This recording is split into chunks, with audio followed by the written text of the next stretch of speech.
all, I just want to thank everyone for your patience this morning. I apologize for my schedule being such that caused this to get moved back.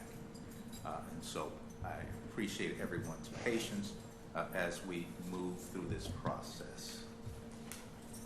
Okay, these are case numbers 21 CR 451, 21 CR 1607, State of Ohio versus Adam Coy.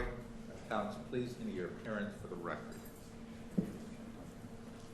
Thank you, Your Honor. Renee Amlin on behalf of the State of Ohio. Good morning, Your Honor. May it please the court, I'm Mark Collins, 006-1207. And I'm Caitlin Stevens, 0095589. Both on behalf of Adam Coy, who is in the middle of us. All right, thank you. Okay, this matter is scheduled for sentencing today on behalf of the state. Thank you, Your Honor.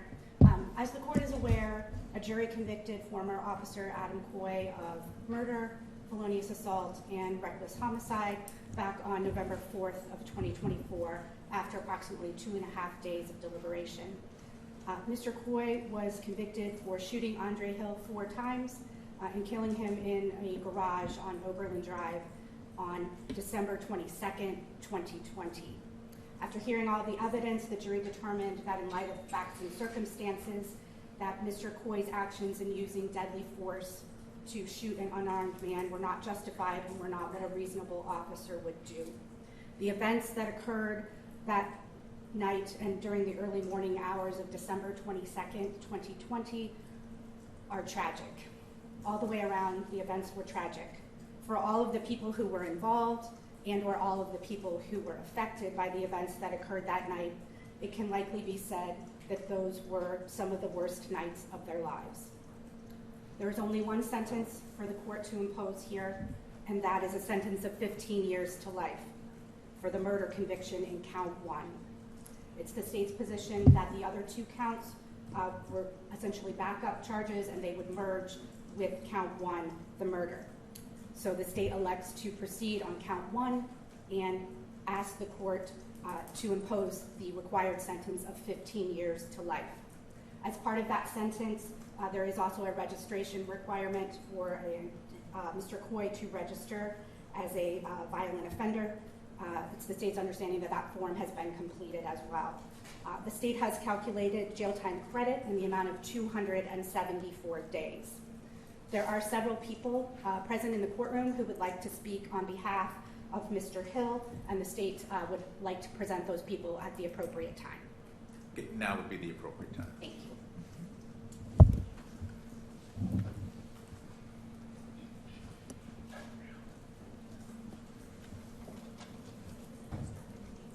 If you would please just state your name for the record.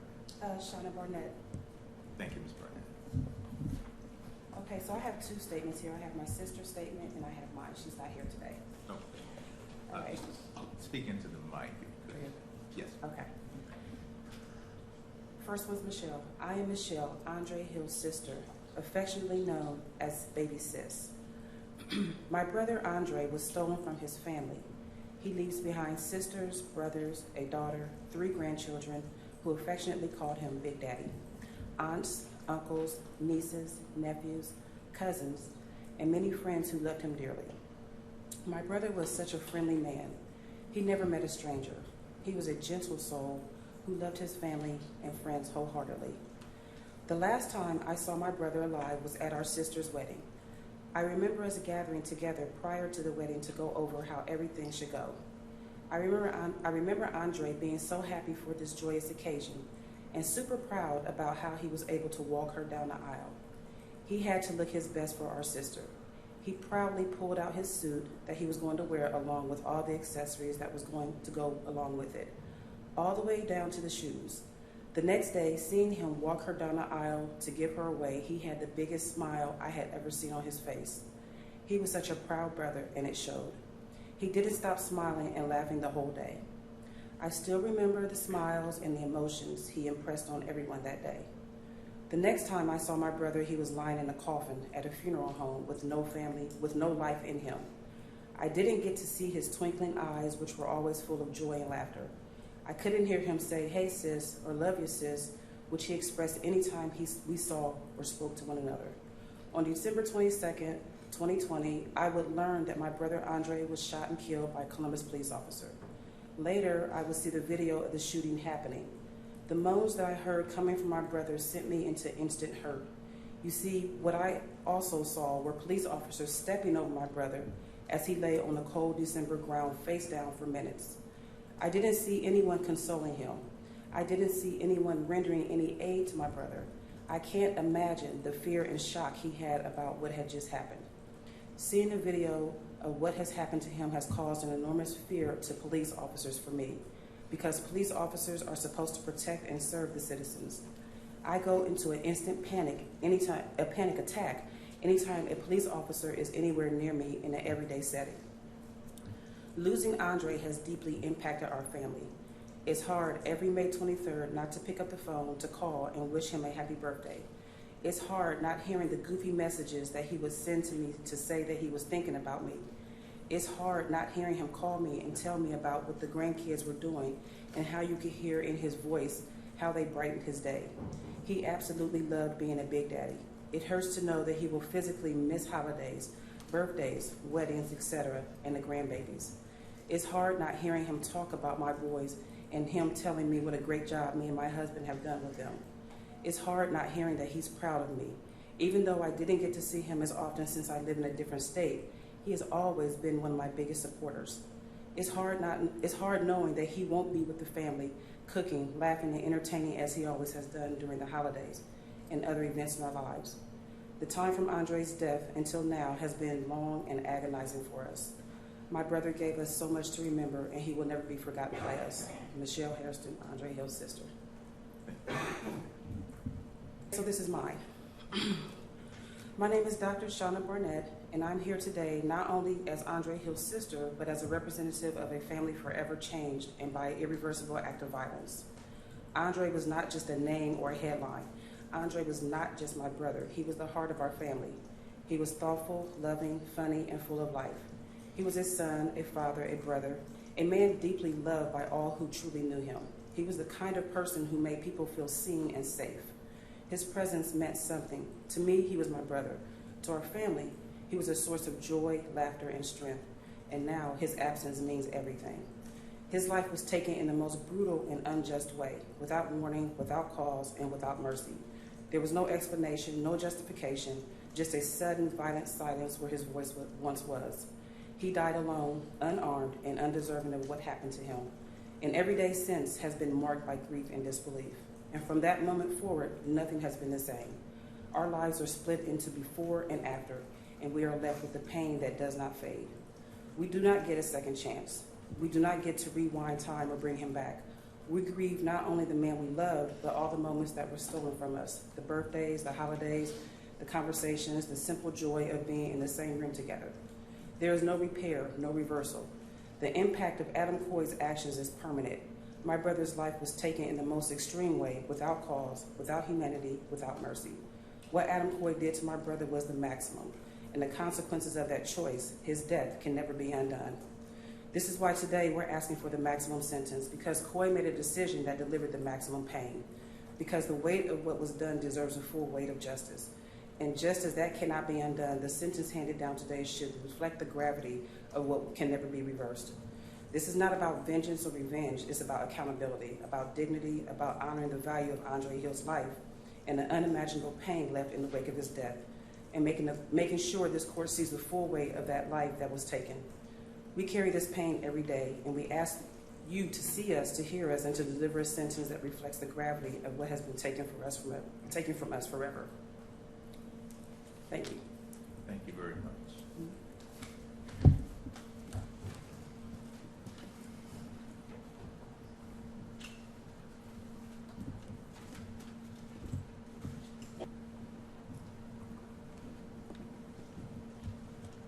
Again, for the record, if you please just state your name. Hi, Your Honor. My name is Michelle Stewart. Yes. I am Andre Hill's former spouse. We met when we were 14 years old. Went to school together, went to college together, and we had our perfect princess, Carissa Hill. She is the apple of my eye. She was his heart and soul, and our babies. We 3 little K's is what we call them, 3K times 3. Those babies meant the world to him. Dre and I kept in constant communication because although Carissa was a grown adult, we always said we still have to raise her. You know, I'm in my 40s, my mom and dad still raised me. He was there for everything. The last time I spoke with Andre was 3 days before he was murdered. We would always go in half, like to buy the grandkids, you know, like a big toy, or I think that year it was like an Xbox, a little handheld one, and then get Carissa a purse or something. I was able to get 2 of those items. Dre's former boss was able to get the other 2 because Dre wasn't there, because he was murdered that night. Dre was such a caring man. He was a gentle giant. He was a beautiful man. He would literally, we were on our way home one night and there was a gentleman walking down the street and he was going like this. Dre did a circle, took off his coat and gave it to the man out, just handed it to him out the window. We used to work at a restaurant, a wing restaurant in Whitehall years ago. There was a homeless woman with a little child that stayed in the back. Dre, we'd get 1 meal. Dre would give her that meal. That's just who he was. He would give you anything. And he was just gone too soon. And to have to explain to my grandkids, is Big Daddy getting up off the ground, Nana? Why is Big Daddy still laying on the ground after he was shot? Now we can finally have a little closure and we can explain to our grandkids, now that they're getting older, what happened. There's been numerous occasions, Your Honor, where I've had to get my daughter up off the floor. She's bald, curled up into a ball of depression and just what happened. She was Daddy's little girl. Nobody can ever replace that.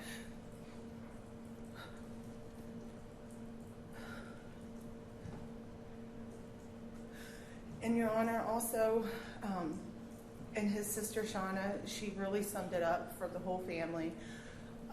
I do want to also let you know that we still have faith in the police and our justice system. I live in Gahanna, Ohio. Officer Brown, Officer Cameron, I know all of them. They're very friendly. We still count on the police. I don't have panic attacks when I see the police. If someone looks at me sideways, that's the first thing I want to do is call the police. I know women who have beaten their children, men who have murdered their wives. We don't hate men and women. We don't hate the police, Carissa and I, and our grandkids. We don't hate them. Hate is a strong word, but we hate them. And our heart breaks for his family, his wife, and his children. They were home sleeping, as were we. So, thank you, Your Honor, for allowing me the time. We didn't write anything down because it wasn't rehearsed. It was just what came out. Dre was a beautiful man, and he loved them babies, and Carissa was his everything. Thank you. Thank you, Your Honor.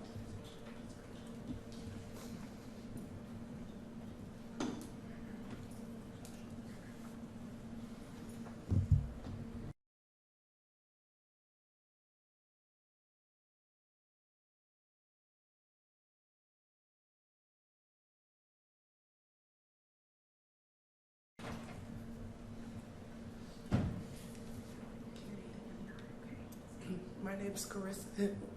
I'm Andre Hill's daughter. You think you have something to say? I got 5 years worth of stuff to say. I don't even know where to start. I do have 3 children. Their Big Daddy came home to them every day to explain to them that a police officer took their Big Daddy away, that he's the reason their Big Daddy's not here with us no more. It's the hardest thing to do because those are the people that they tell us to rely on. If something happens, you're supposed to call the police. And that night, someone thought they was doing the right thing and they called the police, and now my dad's not here anymore. Whether this man gets a life sentence, 15 years, 20 years, it will not change the fact or bring him back. These 5 years, he not only took my dad away, but he took me away. I am no longer able to do the things I was able to do with my dad here. I don't feel safe in Ohio. I don't feel safe around Ohio police officers. And it's very hard to explain to my kids how we're able to trust the police, but they're the same persons that took the person that we all loved away. I didn't just call him my father, I called him my Faja, and I was his Daja. And I was his only child, and my kids are his only grandchildren. When you walk out healthy one day and then you just never come back, it's just very hard to explain to the kids, and even to myself, I don't understand half the time what happened. And what's even worse is sometimes they have it on video, so it's a reminder of how he ended his last couple of minutes here on this earth and how he was alone on the cold floor. I just wanted to be there for him. I didn't even know till the next morning. The news channel found out before me. I actually was calling my phone and was asking, where's my dad? And I didn't even know where my dad was. I was calling every hospital in Columbus trying to figure out what happened to my dad. He's never had bad encounters with the police. He's not a harmful man. Everybody that knows him loves him. He doesn't bring conflict. He was just such a lovely man. And once again, I have 5 years worth of stuff I want to say. I just don't even know where to start because he's not here with me, and I'm just here to try to be his voice since he's not here. So, one mistake by one bad officer, it changed a lot of lives. I'm sure it changed lives in his family as well, but I just don't even know what else to say. Okay. I do thank you for hearing us and for bringing justice. I was very scared that that would even happen, since that rarely happens in these type of cases with officers. So I just want to thank the jury for seeing everything out and seeing the case for what it was and finally bringing this to some type of end for us. Thank you. Thank you.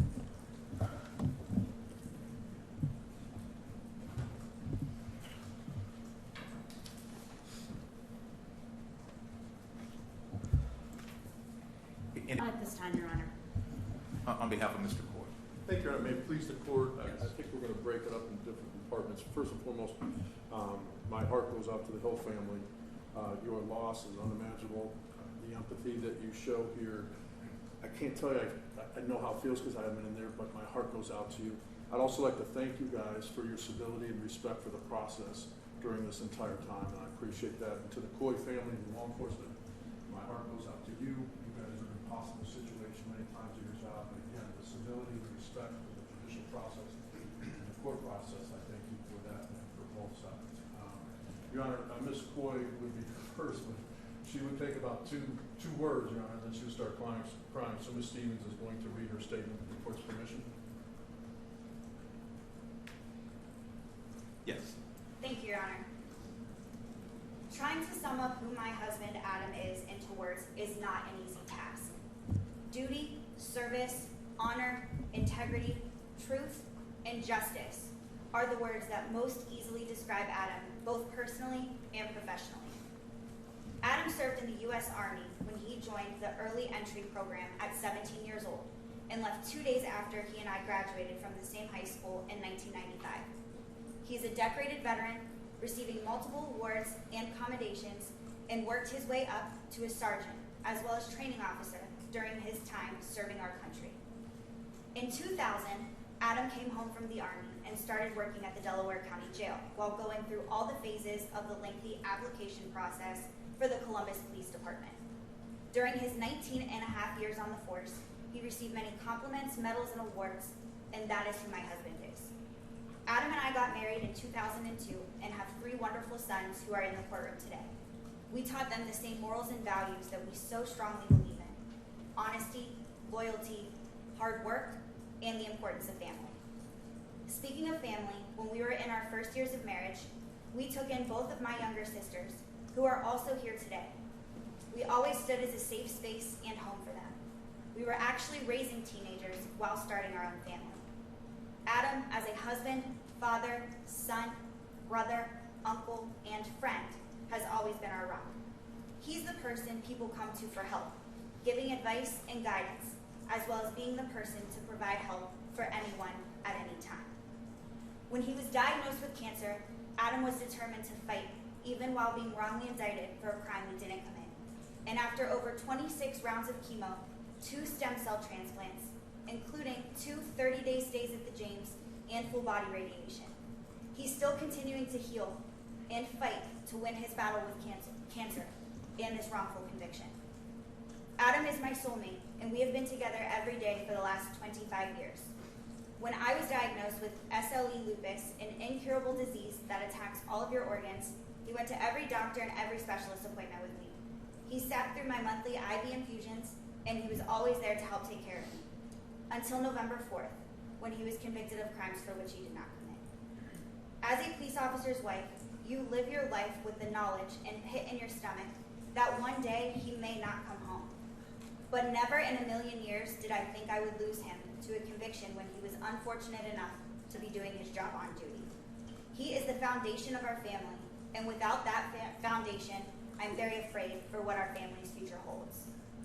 However, through all of this, we as a family, because of the lessons that Adam has taught us all, we know that the jury got it completely wrong, and in this case, we will continue to fight, just like Adam has taught us, and appeal this case to the highest courts to get him what we all believe, and that is truth and justice. Thank you, Your Honor. Thank you. Mr. Quick, Your Honor, then I'll make the legal arguments after that. All right, thank you.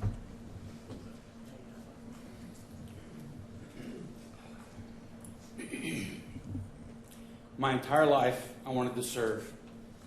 In my junior year of high school, I signed a 5-year contract with the United States Army.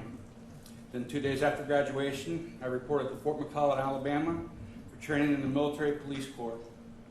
I served both stateside and overseas, rising to the rank of sergeant, receiving numerous medals and ribbons performing my duty.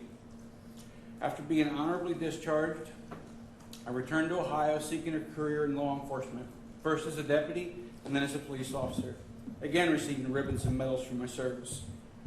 For nearly 2.5 decades, I responded to thousands of runs where it was my job to establish order from whatever chaos prompted the call. I was trained and conditioned multiple times each and every year. I also paid for and attended additional non-mandatory training on my own through the Ohio Peace Officer Training Academy.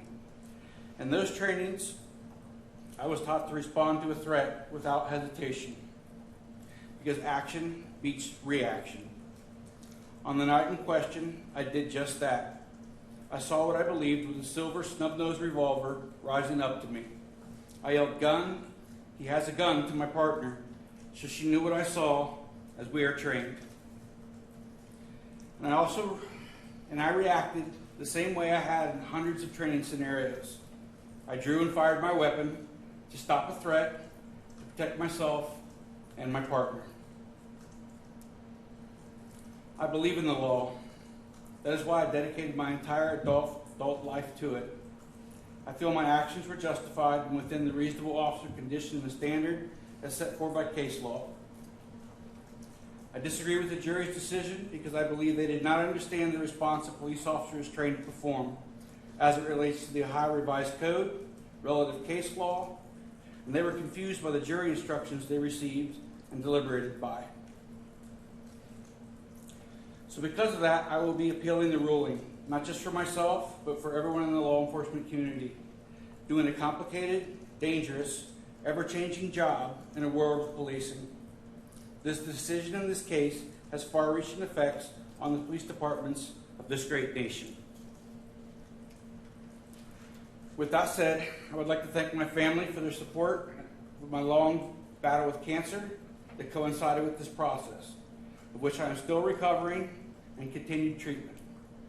And additionally, I would like to express my overwhelming gratitude to my friends, brothers and sisters wearing the badge for their continued support and encouragement to stay strong and have faith in our judicial system. This case and my actions have affected both sides of this courtroom. It weighs on me heavily that a family lost a loved one. My heart goes out to them. Thank you all for listening to me today, and your mindful consideration is deeply appreciated. Thank you. May I proceed, Your Honor? You may. Thank you. First, Your Honor, just for signing the notice form. With regards to some things that we must put on the record, Your Honor, before the appellate process, I'll just walk through those first. Number one, Your Honor, we would ask that you set aside all the verdicts in this case and grant a Rule 29 motion despite the jury's verdicts. I'll go into the arguments a little bit. Second, Your Honor, there's 274 days of jail time credit. I believe the government, and we agree to that. Third, Your Honor, we're asking for a bond after you put the sentence, Your Honor. We're asking for an appellate bond for several reasons. The first group of reasons, Your Honor, is that this is a case of first impression. What I mean by that, our Court of Appeals has not had a case with involving an officer shooting that goes up through it here in Franklin County. The Supreme Court has very little documentation on that as well. The second thing, Your Honor, is in that same concept is there is no OJI. And for the record, Ohio jury instructions, that's what OJI means. And in terms of that, Your Honor, jury instructions are formulated, they're tested, they go through committees, they go through judicial screenings, they go through legislative screenings. And those jury instructions are fine-tuned, and they evolve as society evolves, and they evolve as crimes evolve, and they evolve as deliberations. We learn things from the jury instructions, how to change them and how to make them better. As the court knows, there are no jury instructions in this type of situation. We create those from federal case law, we create those from state case law, we create them from the facts. And so those are difficult things to do, Your Honor. So we believe that one of the reasons for our request for bond is just that this is such an unknown area in terms of appellate issues. There are multiple appellate issues to be examined in this case alone. The court already dealt with one. However, the Court of Appeals will determine that as well, that the alleged Brady violation, what jury instructions, what the experts were allowed to opine on. Those are all things that will go into factor. The second concept, Your Honor, centers his health. The court's aware of some basics with his health, Your Honor, as much as we could get from the Janes. He's had ups and downs of that treatment. He's always complied with it, bone marrow transplants, stem cell transplants. But currently, Your Honor, there's problems, that there's blood being lost. They can't find out why and what's causing it. The key is that, I think you've been informed, is that infection is basically a death sentence for him. And unfortunately, our jails and our prison systems, that's a much higher probability of receiving that. Next, Your Honor, with regards to bond, while out on bond, there were no issues. There was never an issue in any way, shape, or form without him. And there wouldn't be if you granted a bond. Your Honor, we would ask that a bond be set in this situation. The next topic, just for the record, Your Honor, I believe has been covered briefly, and that's the merger of the allied offenses. And for the record, I believe State versus Hubbard, Ohio 10th District 213 covers that, and we believe that these are offenses of similar import and therefore would merge in terms of the sentencing. Your Honor, then now towards the argument to set aside, and then specifically I'm going to start with the setting aside the felony murder conviction and that charge. And there's two basic concepts, Your Honor, for that with the felonious assault involved as well. And the first one is, Your Honor, that the process involving a police officer shooting doesn't exist. It doesn't exist at the grand jury. We don't know what the special prosecutors put forth. We don't know if they give Graham v. Connor. We don't know what's given. We don't know what's educated. And there's no parameters. We don't know if an expert testifies and gives an opinion. And if he or she does that, is it pro-prosecution or pro-defense? And so that system has to change, Your Honor. More importantly, Your Honor, directly, no officer in the state of Ohio should ever be charged with felony murder with regards to an on-duty shooting or on-duty use of force. And the reason I say that, Your Honor, is because they're acting within the scope of their duties. Now, that same concept has been addressed by the Supreme Court of Ohio. And the Supreme Court of Ohio addressed that with officers on gun specifications. And that was State v. White that the court is now very familiar with. So that case went up because the court sentenced an officer on a gun specification. So Justice O'Donnell, in writing the majority opinion of State v. White, and I quote, said, "A firearm specification is not intended to deter a peace officer from possessing a firearm because an officer is required to carry a firearm, permitted to use it when necessary in the course of carrying out the duties of law enforcement. The General Assembly did not intend the firearm specifications to apply to a police officer who fired a gun, issued to him to protect himself, fellow officers, and the public when he thought someone was about to brandish a weapon." That's a direct quote. Again, they're required to carry a weapon. They're required, Your Honor, in this situation to respond to a threat. They have to perceive it and they have to respond. They can't not do anything. That's a violation of their duty. Justice O'Connor, in another concurring opinion on that, continued to emphasize what she described as the absurdity resulting from the application of a firearm specification in a case that revolves around whether the officer made a mistake in judgment. That's exactly what we have in here, Your Honor. Mr. Coy was mistaken about whether there was a silver snub-nosed revolver in the person in Mr. Hill's hand or a set of keys. But he perceived that and he perceived a threat.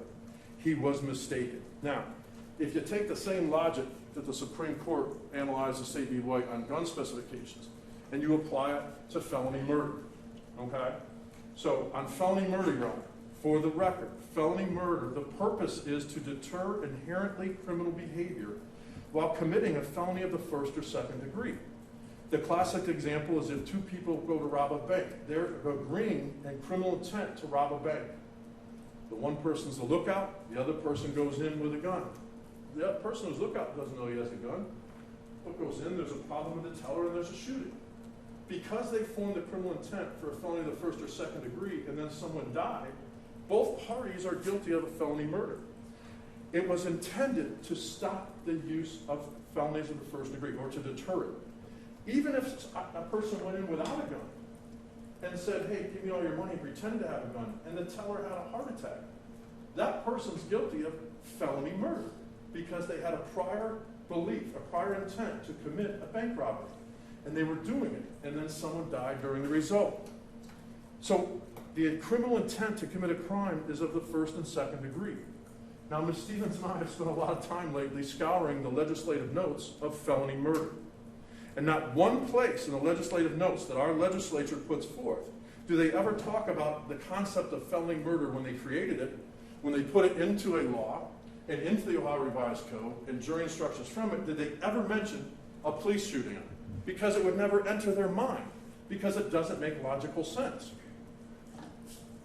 No officer says in their mind when responding or reacting to a perceived threat, "I'm going to commit a felony.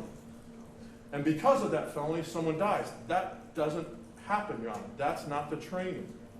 The absurdity of that charge being used in this situation has enabled special prosecutors and prosecutors' office across the state to weaponize laws. And when I mean weaponize laws, these are laws, felony murder, meant for violent offenders, and to use it against those now tasked with upholding the law. So they're taking a law, felony murder, that is to deter violent offenses by criminals, and they're using it against people who have to uphold the law. Just like the gun specification, the initial thing is deterrence about people using guns. If you voluntarily use a gun in your criminal offense, you get an enhanced penalty. So the legislature said, hey, the punishment there should be enhanced because you're voluntarily using this gun. You made the choice to use the gun. Same way with the general deterrence of a gun specification, deter others from doing it. That's the same concept with felony murder. Every single person in this courtroom, Your Honor, knows that Adam Coy didn't abandon and stop eating his lunch that night to go commit a felony. He announced gun to his partner. He has a gun. He made a mistake.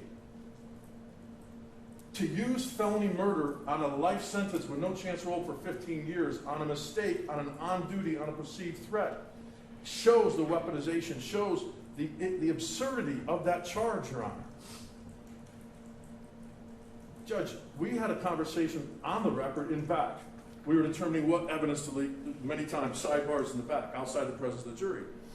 And you were tasked that night to watch the video and see. You came back on the record and said, when you realized Adam finding out that Mr. Hill didn't have a gun, You stated he looked like an empathetic human being who just found out he made a mistake. That's what happened here, Your Honor. Everyone knows he didn't go to Oberlin Drive with the purpose of committing a felony. And that's the issue with felony murder. That's the problem that we have when the prosecutors decide to use that. So I implore our county prosecutor, I implore the people who do these types of cases to examine that and our legislature to look at it. But you can take a stand and overturn that, Your Honor, and set it aside. Now, reckless homicide, one of the charges here, I understand the logic. I understand they're given a police officer procedures. Whether they follow them or not, an officer could be reckless in their duties. Absolutely. That's a logical conclusion and argument that jurors have to go through, and I respect that. But to then do it on felony murder, Your Honor, is just wrong. The second area that I want to talk to about the felony murder and why you should set it aside, Your Honor, is that we talked about OJI, the Ohio Jury Instructions, okay?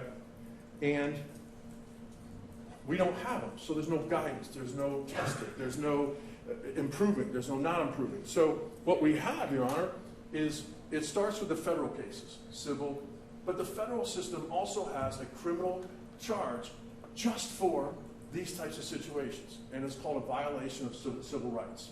And that's evolved over how many years in our judicial system, in our criminal justice system. So when you have a violation of civil rights, when a law enforcement comes into contact with a civilian, there's measurements federally, and there's procedures. Now you gave, you let the experts opine on the federal standard of within the national standards and things of that nature, and that was your choice. Other judges here in this county use the state, where it's reasonable. But when you take that, Your Honor, the issue is that specifically tailored those procedures to a violation of civil rights. That's why they apply it. So you have a checklist, you have a guide, a roadmap of how to follow and whether it matches or not. So it makes logical sense, just like reckless homicide does, a violation of civil rights in federal court makes sense because it's a known thing. But when you apply those standards of whether or not they follow the national standards, policies and procedures, and you apply it to a state case, a state code, a state charge of felony murder that has never been contemplating a police shooting, that's where the jurors have trouble. No one will convince me that the grand jury in this situation understood the complexities of felony murder and how the case law and Graham v. Connor and all those go to apply to it. And that's why the system has to change. It has to be modified. The analysis that we put the jury in was, if you find that the officer didn't comply with those standards, or did, if you find that they didn't, somehow the jump goes to, therefore, he must have had the intent to do a felony. If he didn't follow those, he must have had the intent to commit a felony for felony murder. And that's just wrong. That's inconsistent with logic. It's inconsistent with the federal system. It's inconsistent. And it's our fault as a justice system because we don't have any instructions on this. We don't have OJ on it. We haven't tested it. We haven't put it through the committees. We haven't put it through the steps that happen, Your Honor. To commit a felony at that instant, we had to make a split decision, Your Honor, that they're trained on each and every day when they go to their job. We believe in the criminal justice system. We believe, Your Honor, at this council table behind us, in the jury system. We have to, because if not, then what's the point? Everyone in this courtroom believes in that process. And we will believe in the appellate process, Your Honor. I was disappointed this morning when I found out that our county prosecutor was having a press conference outside the courtroom right after this. At first I'm like, oh, why would you politicize this? Why? I mean, more and more. Again, hopefully it's going to be for good, and hopefully it's going to be improved, and hopefully it's going to be improved and say, okay, hey, this is a wrong charge for these types of cases. Our system is imperfect. There are innocent people in prison. We know that. We know that from the DNA cases in Illinois, here in Ohio. We know that. Sometimes juries get it wrong. That's why we have an appellate process, Your Honor. Adam will appeal in this stuff. I've had him sign the notice of the timing, Your Honor. I've had him go through that. We will order the transcripts, and we will continue this in a respectful way. And I appreciate your time, Your Honor, and consideration. Thank you. Thank you. Your Honor, just briefly, With respect to the arguments regarding setting aside the jury's verdict, the state respectfully asks the court to overrule that request from defense. The defendant raised an affirmative defense to attempt to demonstrate that his actions were reasonable, that he was justified. He failed to make that defense. He didn't meet that burden. So the arguments about the felony murder rule and intent and not knowing what happened at the grand jury and issues with jury instructions, all of those things are things that are not for the court's consideration at this point in time. He can appeal those things, but we went through the process. We addressed all of the things that needed to be addressed. Defense was involved with the jury instructions. They've had several trials involving officer shootings. I think to argue at this point that the instructions were unfair is just simply not true. Additionally, with respect to the issue of bond, it's the state's position that Mr. Coy is not entitled to a bond at this point in time. He has been convicted. The landscape is changed now. There are considerations that the court needs to factor into that decision.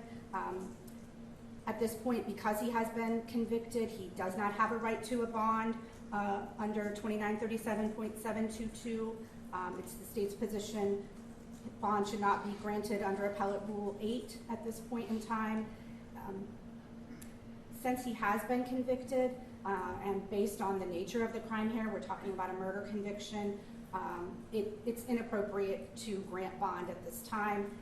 The incentive to flee at this point becomes greater because of the conviction. Mr. Coy also, because of his position in the community and access to family, friends, etc., likely would have the financial means that maybe the average citizen may not have in terms of being a flight risk as well. This issue can be raised with the Court of Appeals, and therefore it's the state's position that the request for bond should be overruled, as should the request to readdress felony murder rule. Thank you. Thank you. No. Okay. First, as to the motion to set aside the verdict, the court, I think, previously had already made a determination as a matter of law that the matter could go to the jury, that the state had presented sufficient elements of each and every element of the charge for the jury to make a determination and consideration as to all of the charges that were before them. The court still finds, as a matter of law, that the motion to set aside the verdict will be denied. As to the question of bond, at this time the court is not going to grant bond in this matter. The defendant has been convicted of a serious offense, and all of the reasons outlined by the state are concerns as well. Obviously, that's an issue that can be raised at the Court of Appeals, and if they decide to place on a bond, that would be their decision.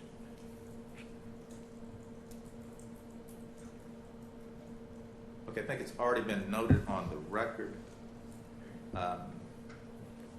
that each of these offenses merge for sentencing purposes, and the state has elected for the court to sentence as to count one. Therefore, the sentence of the court is the following. As to count one, there is a sentence of 15 years to life to be served at the High Department of Rehabilitation and Corrections. Fine and court costs are waived. Record does reflect 274 days of jail time credit. because of the fact that Mr. Coy will be going before the parole board after 15 years post-release control doesn't apply, and he will go before the parole board at the appropriate time. These cases are always very difficult. The court has these types of cases in which individuals on both sides of this sit before the court. First of all, I want to echo what Mr. Collins said. I think everyone has been respectful throughout this process. Trials, by their very nature, as they always start off, are very emotional and difficult for people to have to sit through. The court absolutely understands that and gets that. And sometimes it's too difficult for people to do so. But the court, throughout this entire process, has not needed to admonish anyone about their behavior throughout the process. And so the court appreciates that as well. I think it was said by Ms. Carissa Hill, it really doesn't matter what the court ultimately does today in terms of sentencing. What we try to do is provide whatever anyone defines as justice. What the court does is not going to bring back Mr. Hill. What the court does may not bring closure to the family. What the court does may not bring healing to the family. I don't know that the court system is designed to be able to do all that. What the court has to do is take a look at the information before it and impose a sentence that the court finds is appropriate as prescribed by law. And that's what the court is doing in this case. I think it was also indicated how cases such as these impact both sides. Yes, it's something that all the families are going to have to live with. But yes, Mr. Hill, though, will not be here to have opportunities to spend time with his family. I know that the jurors took this matter very seriously in their deliberations and reached what they consider to be a fair verdict in this case. The court knows, because of the types of cases that the court deals with every day, that the jobs of law enforcement is difficult. I think everyone in the community gets that. Yes, they're difficult jobs that require split-second decisions. And what the community hopes is that we hire individuals and train individuals that when the moment comes to make those split-second decisions, that they make the right decision under the circumstances. And we know that the circumstances change and the circumstances are different. So that's why officers carry such a large amount of responsibility in making the decisions that they have to make. Now, just like the jury, I obviously had an opportunity to review the video as part of the evidence in this case. And I guess the jurors didn't say this, but at least in my reviewing it, assuming they placed some weight on the fact that Mr. Hill did absolutely everything that you asked him to do. You asked him to come out. You asked him to come out with his hands up. And that's exactly what he did. It was not like Mr. Hill was trying to evade. It wasn't like Mr. Hill was running at you. He was doing exactly what you told him to do, which is come out of the garage with your hands up.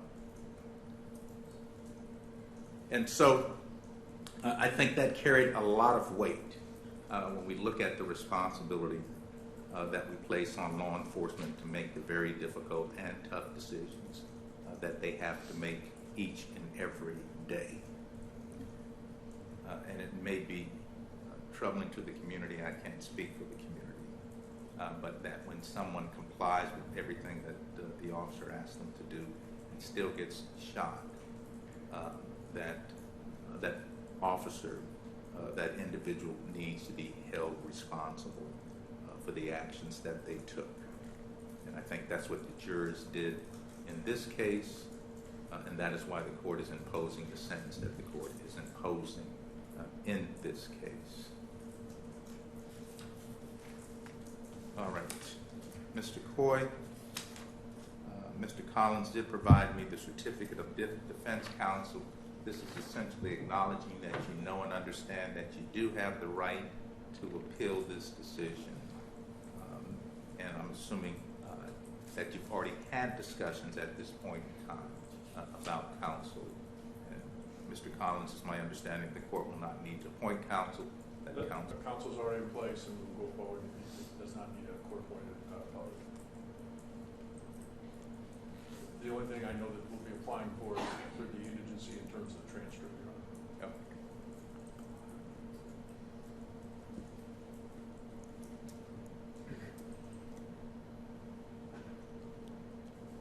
Okay, Mr. Collins, if you could pull up the notice on your screen.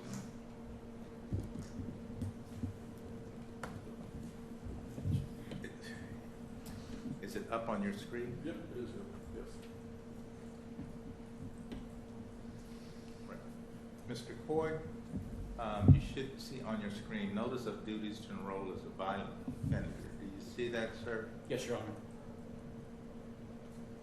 And looking down, I see what appears to be a signature here. Is this your signature? Yes, Your Honor. And I'm assuming that Mr. Collins went over with you what these responsibilities will entail once you are returned to the community. He did. Do you have any questions about your obligations and responsibilities to enroll as a violent offender, sir? No, Your Honor, I did not. All right. Are there any other matters that we need to get on the record? Sorry. Oh, that's okay. Yes, Your Honor, I believe the other counts, you need to run them concurrently. No. Oh, No, since they merged. You Yeah. did a merger of law. Okay. Yeah, no, since they merged, and the entry will appropriately reflect that they merged and are not concurrent. Okay, anything else for the record on behalf of the state? No, Your Honor. On behalf of the defendant? Thank you.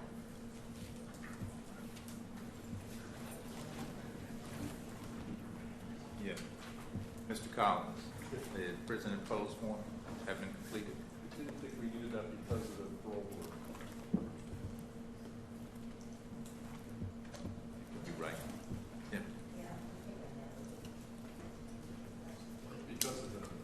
Right, because since it's not PRC. And like, I agree. And the other forms have been signed? Yep. And they're saved up here? Yes.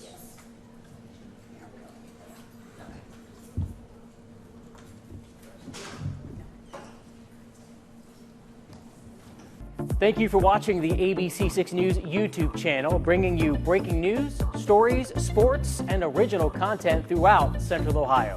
Make sure you hit that like button and subscribe as well so you don't miss out. ABC6 News is on your side.